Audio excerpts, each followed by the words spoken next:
Do you sometimes wonder why on earth do other people think the way they do? Surely they're just idiots. Well, Monique Guzman has written I Never Thought of It That Way and encourages people to think beyond their political perspectives. In fact, she talks about how she's the offspring of Mexican migrants, but she herself is a staunch Democrat and her parents are Republicans, which no one expects of Mexican migrants. They expect them to hate Trump, and of course, they actually like him.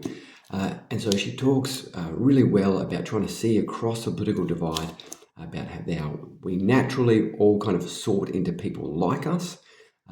We're always looking for people that get us so that then we don't judge them and they don't judge us because we think the same. But automatically we do want to kind of other and sort of push people away as that they are them and we're us and kind of silo.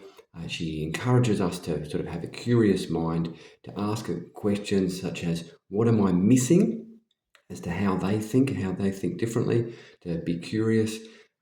She talks about how people from the country inevitably have to kind of step into the city at times, but city folk never actually have to understand what it's like to be in the country, and so that's part of the divide in America.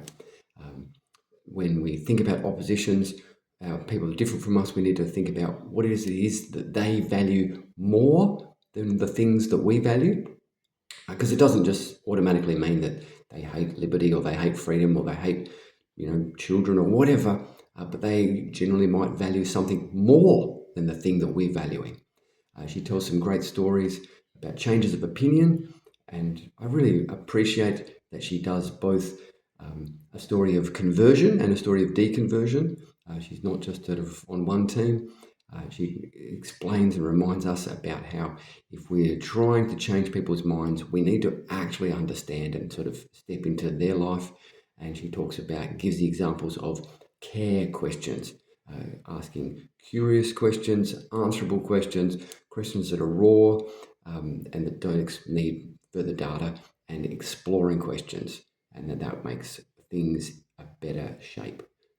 Pretty good book. Useful to get us thinking.